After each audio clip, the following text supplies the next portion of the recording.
Are alien spacecraft housed in underground bunkers beneath the desert? Or are these reports of UFOs part of a cover story to obscure the truth? One of the best sources of keeping something classified is disinformation. The best way to do it is say it's, is imply that it's a UFO, when in fact it was a man-built aircraft. To uncover the truth about Area 51, Unsolved History has assembled a team of investigators. Military aviation expert Nick Cook, aviation author and historian James Goodall, UFO researcher Stan Gordon, and historian-in-residence Daniel Martinez. Together, they will revisit some of the most intriguing UFO sightings of recent years and separate the facts from the myths about Area 51. The history of Area 51 begins in the early days of the Cold War, when the United States and the Soviet Union were locked in a frantic arms race. Area 51, which included a dry lake bed known as Groom Lake, was one of several blocks of land carved out of the Nevada desert for testing atomic weapons. In the spring of 1955, grid number 51 was chosen to test another type of weapon. Area 51 came about largely thanks to the Lockheed Company, which was doing a lot of secret work post the Second World War and needed a very remote and secure location to test its then top-secret spy plane projects. Lockheed Aeronautics engineer Kelly Johnson enlisted a friend to help him find a suitable location to develop their new spy plane. Test pilot Tony LeVere, the man who some say is the true father of Area 51. I told Kelly in simple words, I know exactly what you want, and I'll get right with it, which I did. I'm searching for the perfect dry lake, because I knew that a dry lake is the best natural landing field for experimental flying that ever was devised. When LeVere and his team came across the area around Groom Lake, he knew he had found the spot. This thing is on a scale of 1 to 10, it's a 10 plus. The rest of them don't even stand a chance. Its location was really out in a godforsaken country, and not very many people roam around those parts. Within a few weeks, Area 51 had become the U.S. government's most top-secret test facility. The first project to be tested, the U-2 spy plane. Equipped with highly sensitive cameras and infrared sensors, the U-2 was capable of producing detailed aerial images of enemy installations from altitudes as high as 70,000 feet, far beyond the range of enemy radar. From the very beginning, the U-2 was a CIA-operated spy plane. And the way our government decided to cover the fact that it wasn't truly a spy plane is they said it was used for weather reconnaissance. For over 4 years, the U-2 flew dozens of missions over the USSR, gathering vital photographic information about the Soviets' military capabilities. But in May of 1960, the U-2 program came crashing to Earth.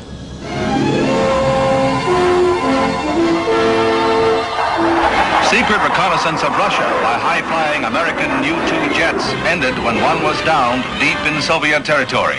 Its pilot, Francis Powers, was made the subject of a showcase trial.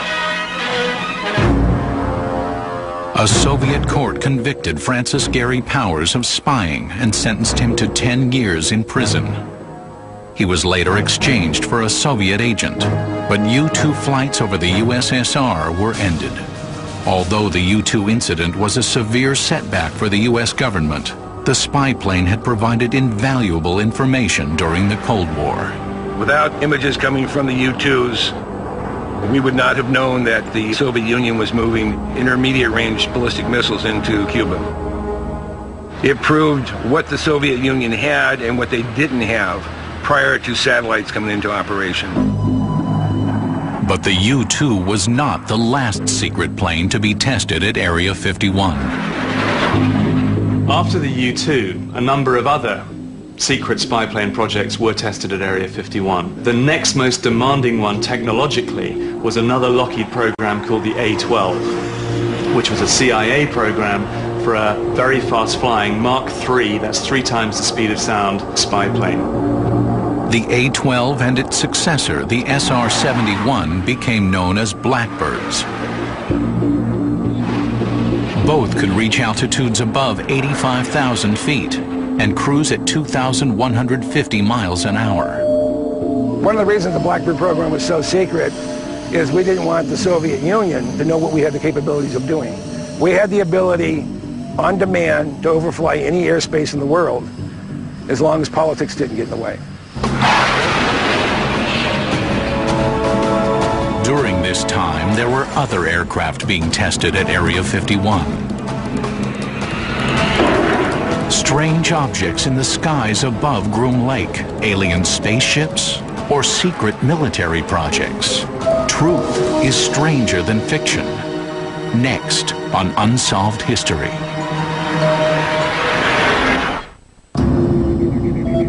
Ironically, the very secrecy that surrounds Area 51 has created a fertile breeding ground for rumors of UFOs.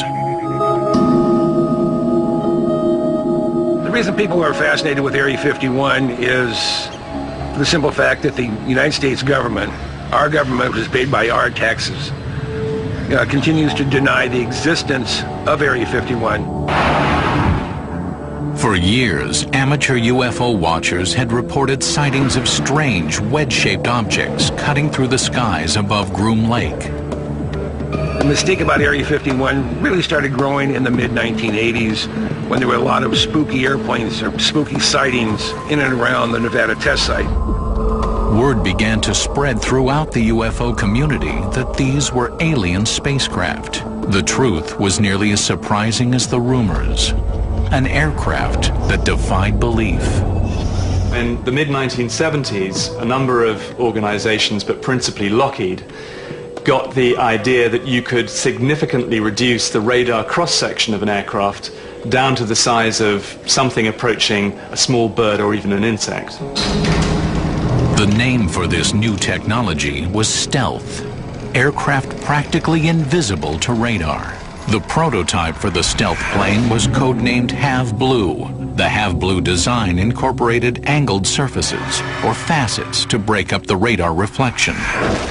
A later program called Tacit Blue utilized smooth contour shapes for the same effect.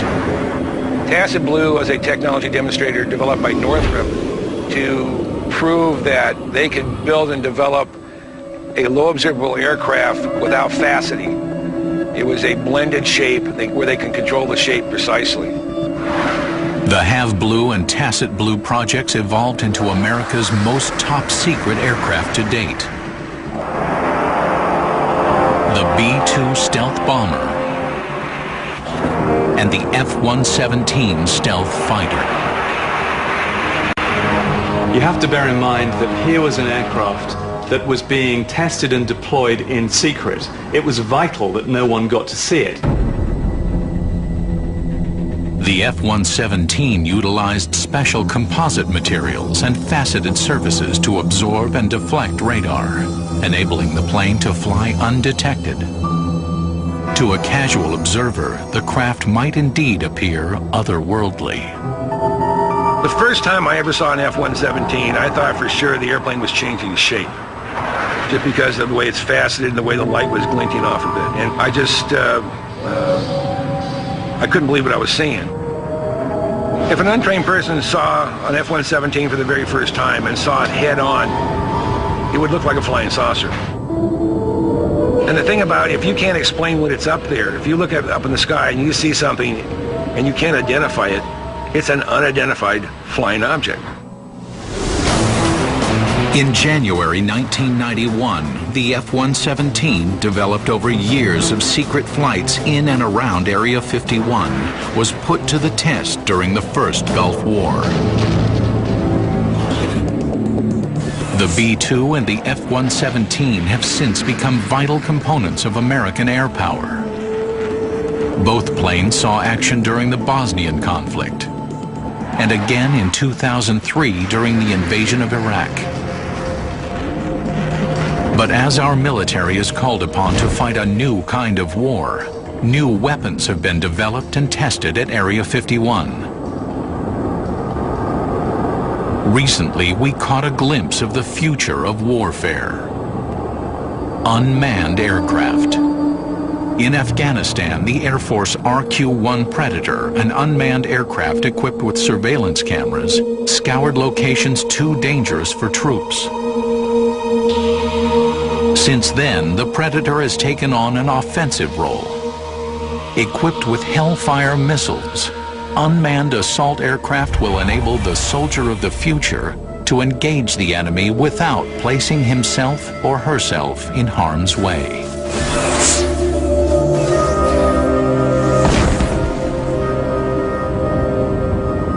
But are these planes the only types of experimental craft being developed at this remote base? For years, there have been rumors that alien spacecraft have been reverse engineered at Groom Lake. Next, we go inside Area 51 on Unsolved History.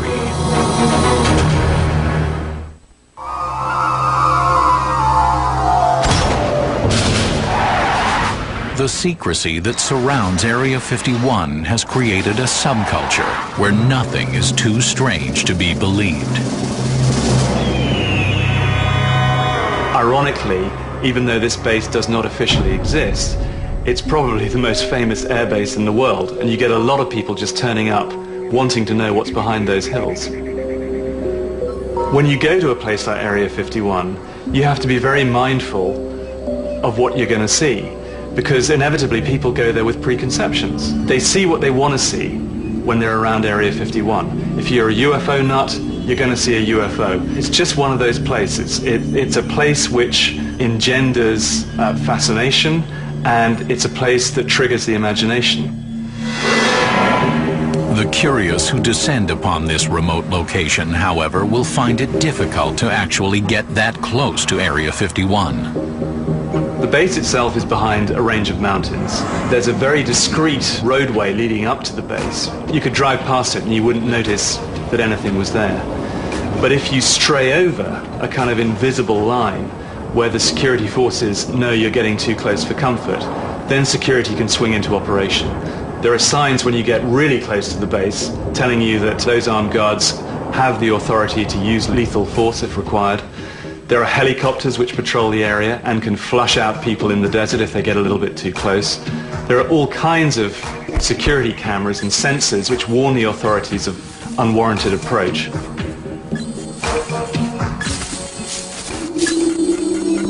At one time, it was possible to get a look at the base by climbing the nearby mountains. But in 1995, the government withdrew access to public lands that surround the facility and declared the most popular observation points off limits. Today, the day-to-day operations at Groom Lake are still cloaked in secrecy, though it is still a very active site. It's a facility that employs anywhere between 1,500 and 2,500 people on any given day. They had flights going out of Palmdale, out of McCarran International Airport in Las Vegas, and out of Hill Air Force Base. So you have people coming in from all directions. You have buses that go in there with workers every morning. It's a very, very busy place. Well, of course, if you work at Area 51, which is a base that does not exist, you have to be completely silent about your activities there. That's the whole point. You don't discuss these projects at all. You don't just discuss working on them, you don't discuss the existence of these programs, and that is essential. There is only so much you can see from the ground, but there is another perspective of Area 51. Global Security is a non-profit Virginia-based think tank that analyzes satellite images of military and industrial installations from around the world. We asked them to examine a satellite photo of Area 51 and evaluate the expansions and improvements that have occurred since 1968. You can see the change that's taken place at this base over this period of time. The most significant portion of this is the addition of the new runway right here. The original runway at Groom was 18,000 feet long, which is almost twice as long as a normal commercial international airport runway. And the reason for all that overrun is with the SR-71 test program, they wanted to have lots of extra space in case they lost the brakes or something went wrong. And you can see in the new image that there was an extension sometime in the 1970s or 80s. And then in the early 90s, an entirely new runway was built. This new runway is the longest in the world. Why has it been built at Area 51? Is it possible that it was designed to accommodate a new top-secret spy plane? A plane the government claims does not exist. In 1991, there was a series of unexplained sonic booms in the Southern California area, literally shaking windows. Seismologists estimated that the aircraft that produced the booms were flying between Mach 3 and Mach 4, up to 4 times the speed of sound. During this period, there was also a dramatic surge in reports of strange-looking, fast-moving aircraft around Groom Lake. At the same time, the Air Force abruptly canceled the SR-71 Blackbird program.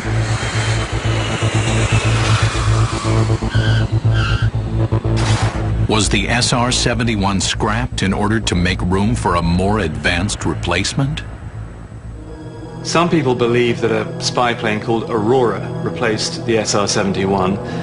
Rumors have it that this aircraft was developed in secret, was extremely high-flying, fast-flying. In the early 1990s, Aviation Weekly published reports of an aircraft observed in the night sky at extremely high altitude. Could this be the Aurora?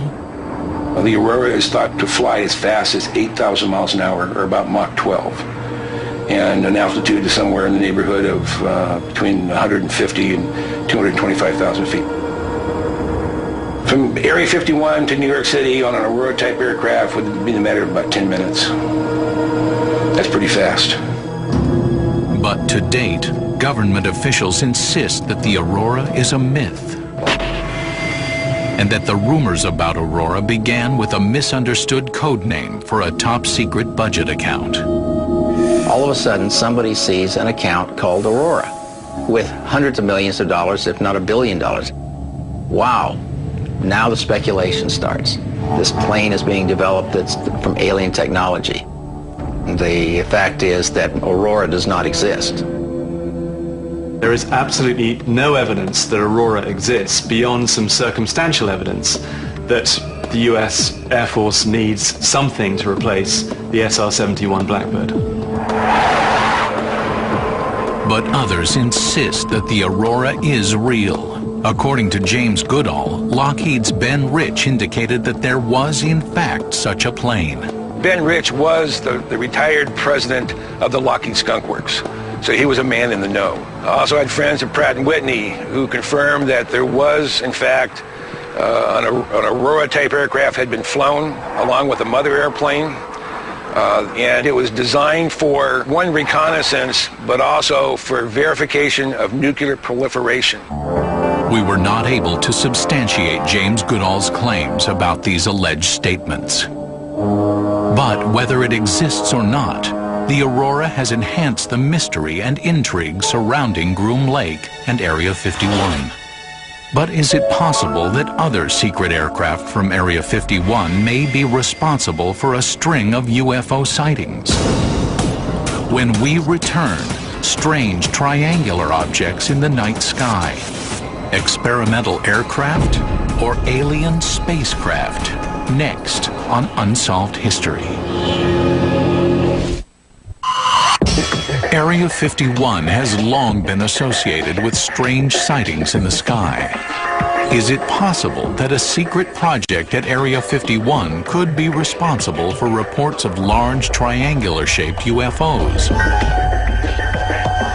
Beginning in 1989, thousands of witnesses in Belgium reported seeing a triangular craft with 3 bright white lights and a blinking red light in the center.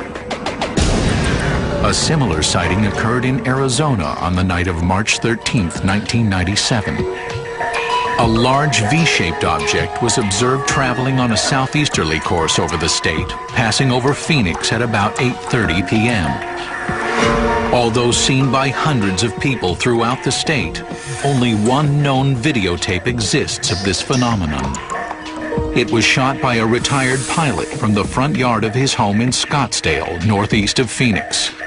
At about 8:28 that evening, I was outside with my video camera and happened to look up, right about up in there, and saw a formation of lights moving from north to south.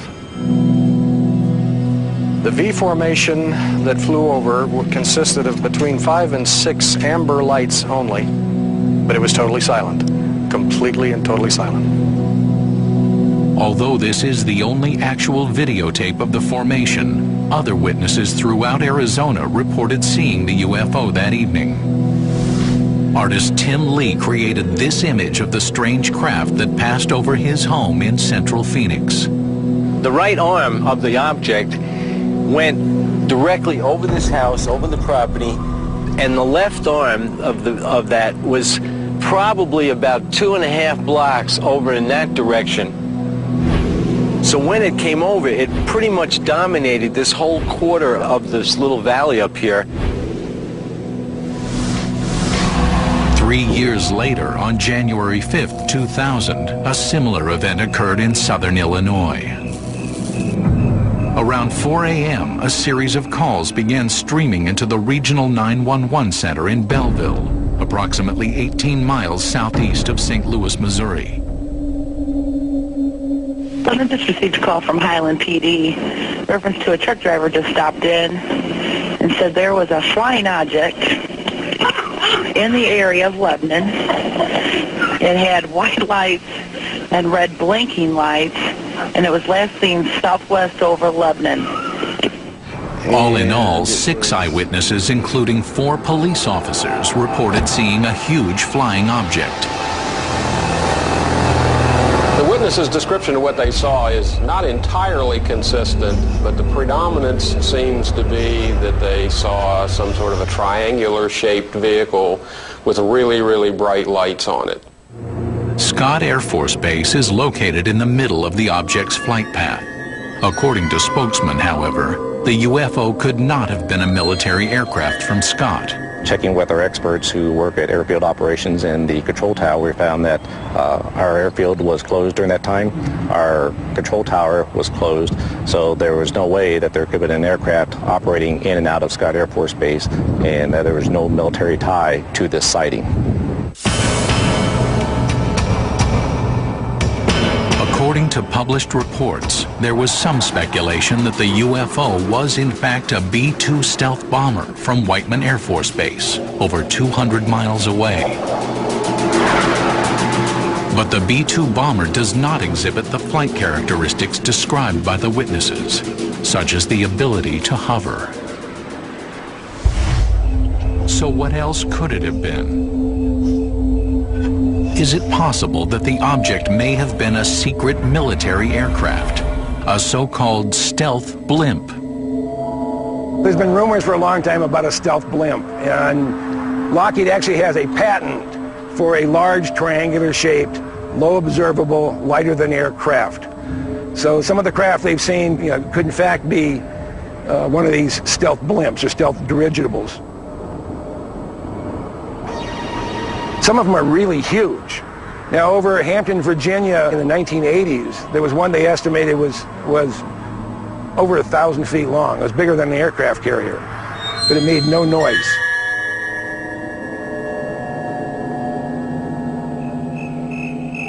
But others are not convinced that these are just experimental military aircraft, especially when they perform maneuvers that defy belief. Just not enough evidence to convince me that it was tactical aircraft or something from another world. It's somewhere, it could be somewhere in between. I mean, there's just no way for me to know. The truth behind these strange flying objects remains a mystery. Whether they were optical illusions, experimental aircraft, or of an unexplained origin. When we return, a mysterious object crashes into a ravine in Pennsylvania. Could there be an Area 51 connection? Next on Unsolved History. That's it. Could a secret project at Area 51 be behind a famous UFO incident? According to newspaper accounts, on the evening of December 9th, 1965, hundreds of people in the United States and Canada reported seeing a brilliant fireball arcing across the sky. The Greensburg Tribune-Review reported that several witnesses said that the fiery object crashed into a wooded ravine in western Pennsylvania, near the hamlet of Kecksburg. Some residents, including William Bulebush, claimed to have seen the object that fell into the ravine. I went up there and I looked at it and I couldn't figure out what it was. It looked like an acorn to me, but yet it was a little longer. I'd say about as big as a Volkswagen, maybe a little bit longer than a Volkswagen, you know. You could get at least 2 or 3 men in it. I mean, it's set maybe too comfortable. According to published accounts, military personnel cordoned off the area. Some witnesses claimed the object was taken away on a flatbed truck. Saw this flatbed truck come out of the woods with this object on it. And I could see it. It was copperish looking, had the hieroglyphics around the bottom of it, which was like a bumper shape, you know, it was rounded off. Like an acorn sitting on maybe a tower, you know, a big round tower. However, the military claimed that nothing was found in the woods that night. This was in line with the official explanation.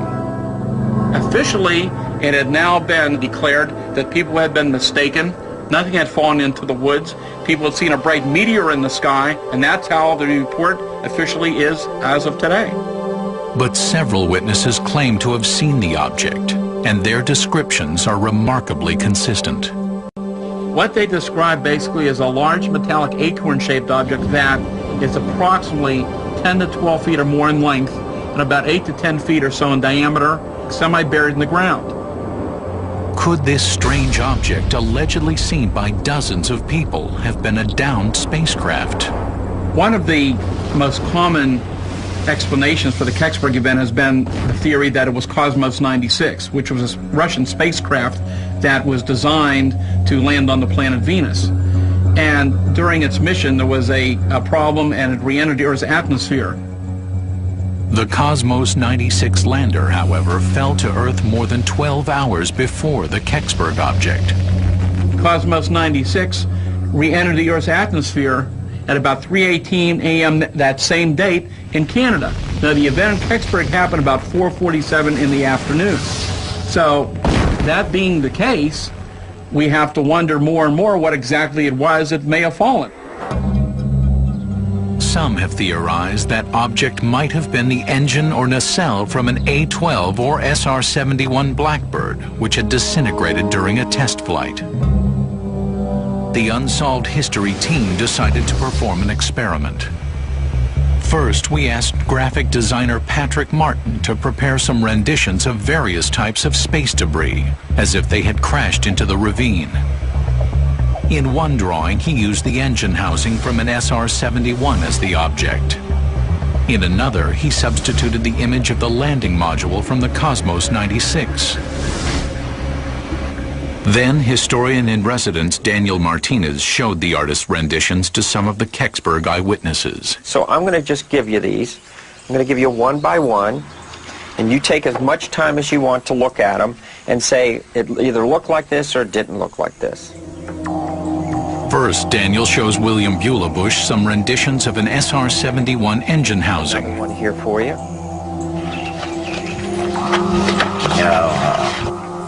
Nope. Here's another. No. Then he shows him the rendition of an SR-71 engine itself. This is pretty close here. This didn't have the writing on the back. Okay. No, this a little similar, but not exact. Yeah, it's not in a point like, you know. Now this here's a little bit closer. Oh yeah. Next, Daniel showed the artist's renditions to witness Jerry Betters. I'm going to lay these artist impressions in front of you. I want you to look at them as long as you like and tell me what you see. No. Okay. Another one for you here. Closer. Closer? Okay, we'll put that in the closer pile. Here's another. Yeah. Yeah. That one. Okay, that's in the... That's it. If it was upright, that would be it. That's pretty damn close, you know. Our eyewitness picked the Soviet space capsule as being the best match for the object he saw on the back of the flatbed truck in 1965. This would seem to eliminate the likelihood that the Kecksburg object was the engine from a Blackbird. Have a part off a Blackbird to have crashed in Pennsylvania, I'd have to say no. There's no way it could happen. But after looking at the illustrations, is it part of a satellite? Is it a part of an extraterrestrial object? Very possible. But if it was a Soviet spacecraft, where would it have been taken? If some foreign aircraft, let's say a Soviet aircraft, had flown into the United States and landed normally there, then it would be taken to a place like Area 51 for analysis and tests, because being a remote location, it would be an ideal place to test that aircraft. 4 decades have passed, and the local residents still debate what, if anything, fell near Kecksburg that day. Now, of course, as a researcher, I'm continuing to look into the possibility that it could be other man-made projects that we don't have any knowledge of at this point. But we cannot eliminate the possibility that this object could be of extraterrestrial origin. We may never know the truth about the Kecksburg UFO, whether it was indeed a meteorite, a Soviet space probe, an SR-71 engine, an experimental military airplane, or, unlikely as it may seem, an alien spacecraft. Next on Unsolved History, the truth about alien UFOs at Groom Lake, and what the future holds for Area 51.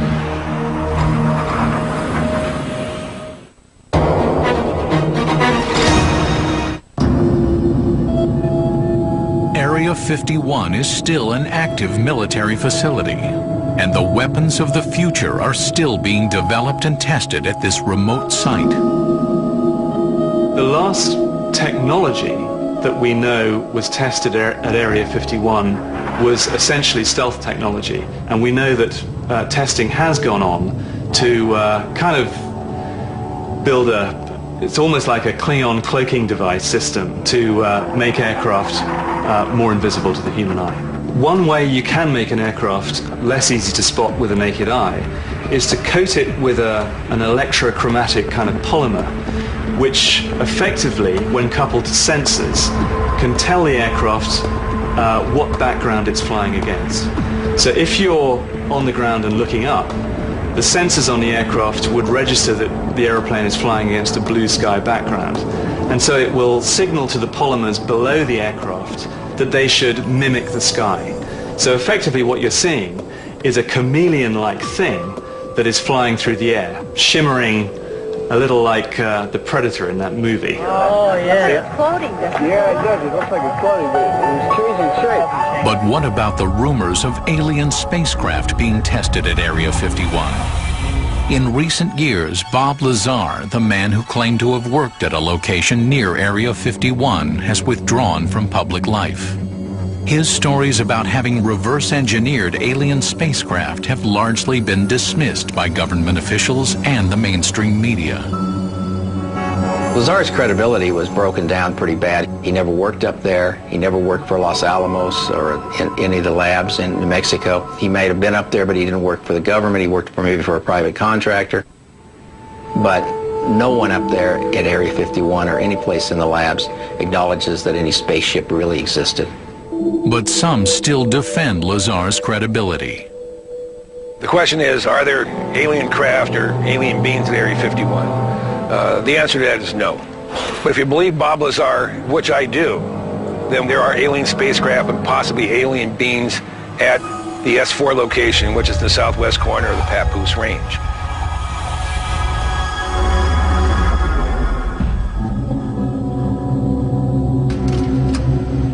In August 1997, after decades of denials, the CIA made a shocking admission. Thousands of UFOs reported by eyewitnesses were actually covert test and reconnaissance flights. UFOs are a very handy smokescreen if you want to hide top secret stuff behind them.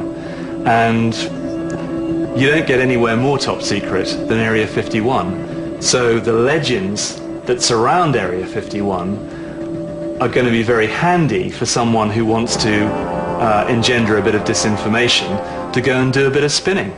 Perfect. Still, some believers persist that the admission by the CIA is nothing more than their latest bit of disinformation, intended to cover up the truth about Area 51. Why do they keep Area 51 a secret?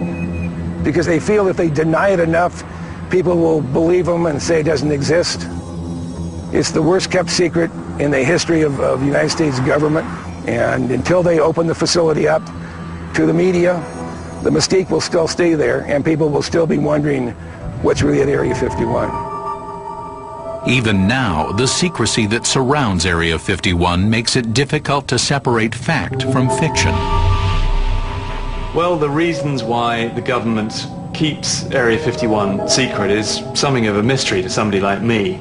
I suppose from their perspective you could say that so much secret stuff has been going on there for so long, it's very difficult for them to come out and say, we were lying, there is a base there, it's been there for ages, and by the way, there's an awful lot of secret technology stuff going on there too. Once you start to unravel that onion, who knows how many layers further you have to go. So I think it's kind of convenient to them just to keep quiet about it and downplay its existence. Bear in mind that this was a base that for most of its existence has not officially existed. But it is the most famous or infamous, and because of the investment that the Air Force and other agencies have there, I suspect it will be in business for a very long time. For now, Area 51 remains a place shrouded in mystery, a place where reality is incredible and the incredible is real. A place where legends and myths are born.